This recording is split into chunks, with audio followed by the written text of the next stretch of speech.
Hi, my name is Rhonda Burrow, and I thought it might be a good idea to drop a few videos on Facebook about the Tiger Prairie. I'm going to do 3 videos. The first one's going to be about the history of the prairie and the project. The second one is going to be about some of the problems that we're having with the prairie, like invasive species, some of the things that the students are solving. And then the third one is going to be dedicated solely to our sponsors to highlight their community support. Back in the spring of 2018, a group of teachers went to the administration and advocated for an outdoor classroom. This classroom needed to have a couple of important criteria. One was that it could accommodate more than one classroom at a time, maybe even 2 or 3. So it needed to be large. That could be 90 kids. The second thing is that it have a natural landscape. There are just a lot more learning opportunities in a wilder natural landscape than in a manicured or landscaped area. So we called on the Katy Prairie Conservancy and the Wildlife Habitat Federation. They both were involved in the building of the MD Anderson Prairie. The first thing they told us was that our turf grass space, the soil was so compacted that they thought that if we planted the seed on that soil, it wouldn't grow. So that whole first year we spent planting in the fall radishes, turnips and peas and legumes, right? We were called the Cabbage Patch Campus. The radishes and the turnips, they grow into the soil, they push the soil apart, they create more porosity. And the peas and legumes add nitrogen naturally into the soil so we could avoid the use of synthetic fertilizers. Then, in the summer of 2019, we planted milo and millet. These plants were there primarily as cover to avoid the presence of invasive species,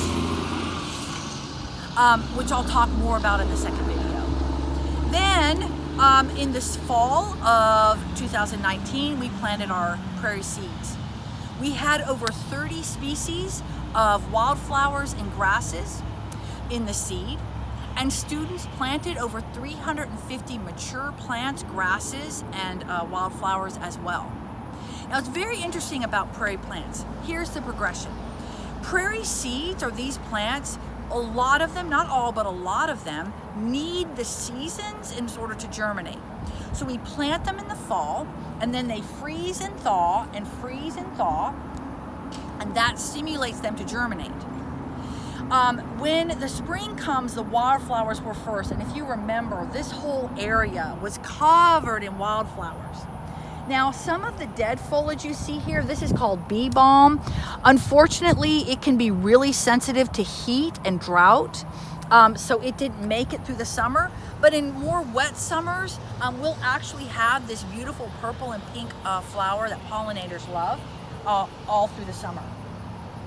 The second thing that happens are the prairie grasses. Now, I love this story because they are sort of a metaphor for life.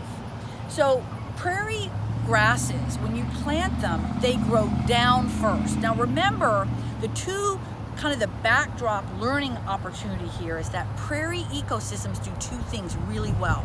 One, they absorb water, because these prairie grasses roots, by the time they become mature, they will grow as deep as 20 feet into the soil. It's like a tropical rainforest underground.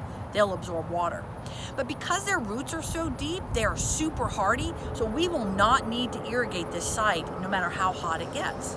So if you look at it, you can see flowers, you can see grasses starting to grow. That's a Maximilian sunflower. We will have tons of those in the fall.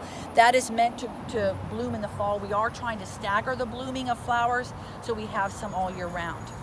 So the prairie grasses are going to grow their roots first, have a firm foundation, and then they bloom from the top. So that's kind of where we are now.